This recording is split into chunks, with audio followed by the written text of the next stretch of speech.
Browsers are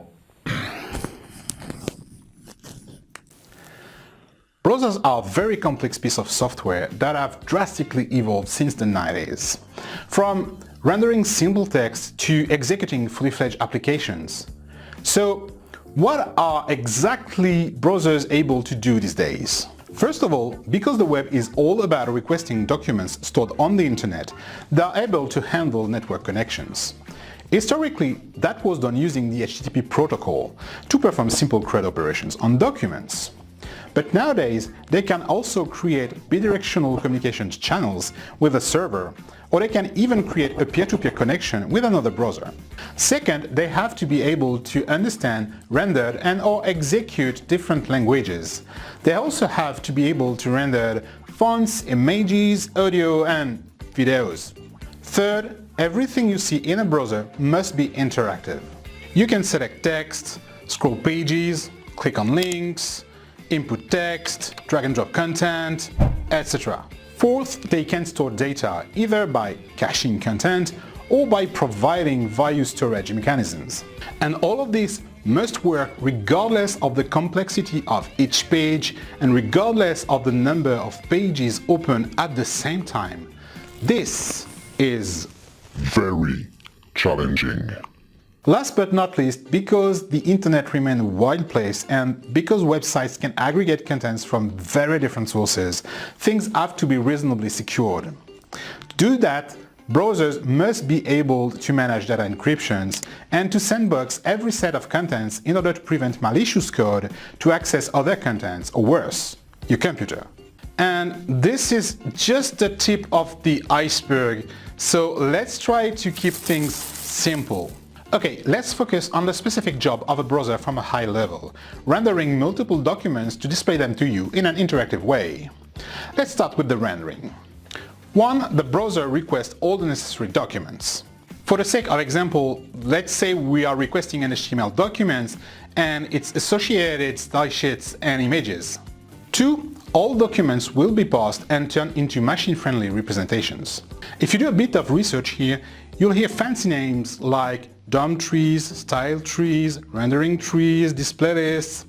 These are just different ways for browsers to represent documents. 3. The intermediate representations are used to compute the whole page layout. This is where the mixing all things happen. The browser computes the size, positions, and representations of everything that will be displayed on a page. In the browser industry, senior engineers who are actually programming layout computations are often considered true magicians because it is very likely one of the most complicated parts of a browser. 4. The browser finally paints each element of the layout on the screen. Ta-da! So, to summarize, the browser reads all the documents, it turns them into several intermediate representations easier to use, it computes the positions of everything on the page, and it paints each pixel accordingly. Okay, this is roughly what any piece of software displaying content is doing. The nuance comes from the interactive aspect of the web. Everything on a web page is dynamic, meaning it can be changed or animated at will. So, if something is moving on the page, the full layout must be recomputed at 30 or 60 frames per second or even more, and regardless of the number of elements on the page. Actually, the only other type of software that have to face such a challenge are top-of-the-line AAA games. Thanks to that, things can become interactive, and there are two ways to handle interactivity. On the one hand, there are all the native interactions that the browser is providing, usually through HTML and CSS. Remember, you can select text, scroll pages, click on links, input text, drag and drop content, etc. On the other hand, there is what JavaScript lets people do. Fundamentally, JavaScript lets people build any kind of interactivity by granting them access to the core functionality of the browsers. You know, the one we've listed at the beginning of that video. Just the tip of... Yeah, okay, you get it. The consequence of all of that is that web authors must learn how browsers work in order to optimize the experience they want to provide to their users. For example, it's a good idea to learn What triggers a new layout computations versus a simple repaint just because the latter is faster than the former? Unfortunately, it's hard to get into the details because each browser works somewhat differently. Oh, thanks. That's so helpful.